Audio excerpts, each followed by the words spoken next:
ကျမကိုယ်တိုင်ပြုလုပ်နေကြဖြစ်တဲ့လက်တိတ်သွားတာကိုအလွယ်တကူလက်ပြန်ပွင့်စေတဲ့နီလန်းလေးကိုမျှဝေပေးပါအောင်မယ်ရှင်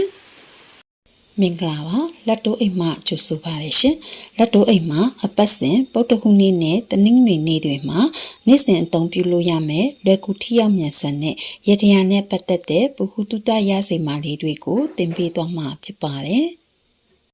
လက်တိတ်နေတဲ့လက်မပွင့်ဘူးဖြစ်နေတယ်လို့စိတ်ကခံစားနေရရင်မိမိအိမ်ကပစ္စည်းတချို့ကိုအ ਨੇ ခင်နေရာပြောင်းရွှေ့ပေးခြင်းပြုလုပ်ပါတခါတရံပစ္စည်းတွေကနေရာပြောင်းရွှေ့ပေးရပါတယ်ဈေးဆိုင်ဆိုရင်လည်းဆိုင်ကပစ္စည်းတွေကိုနေရာပြောင်းပေးပါပေါက်ချားတွေဆံရွက်အဟောင်းတွေကိုလိုအပ်တာတွေကိုညညာစွာစီထားပြီးတော့မလိုတာတွေကိုအကုန်ပစ်ပေးပါဈေးဆိုင်ဆိုရင်ငွေထည့်တဲ့အန်ဆွဲကိုတန့်ရှင်းစွာထားပါမိမိပတ်စံအိတ်ဆိုင်စပွဲအန်ဆွဲတွေကိုမလိုအပ်ပဲရှုပ်နေတာတွေကိုရှင်းထုတ်လိုက်ပါပြီးရင်ရေမွေးဖြန်းပါငွေများကိုအစ်စ်နဲ့အဟောင်းမရောထားပဲတေချာစီထားပေးပါမိမိပတ်စံအိတ်ကိုအမြဲရှင်းလင်းပေးပါပတ်စံတွေကိုရတယ်လို့ထိုးထည့်ခြင်းကိုရှောင်ပါ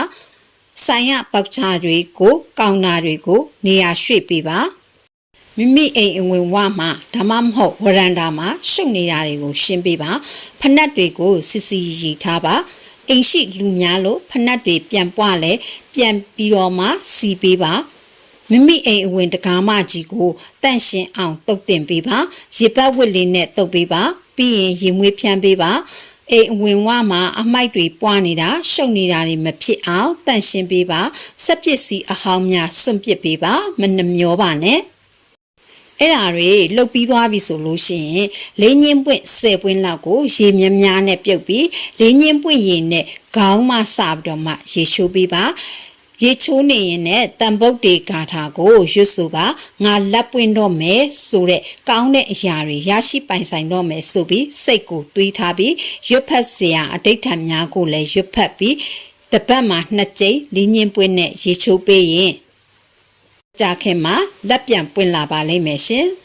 ဖျားရှင်ကိုအဋိဌံရွတ်ဆိုနေချိန်မှာလဲထောပတ်စီမီလေးနဲ့ပြုတ်ပြားကလည်းအစင်ပြေရင်ပူဇော်ပေးတင်ပါတယ်ပြုတ်ပြားရဲ့ဓာတ်ဟာလေးလံထိုင်းမိုင်းနေတဲ့ငုတ်နေတဲ့စွမ်းအင်တွေပိတ်နေတဲ့လက်တွေကိုပြန်ဆွဲယူပေးတဲ့သဘောရှိတဲ့အတွက်ကြောင့်မလို့ထောပတ်စီမီနဲ့ပြုတ်ပြားကိုလည်းကတ်လူပေးပြီးလက်လာပါများပြန်လဲပွင့်လန်းလာပါစေရှင်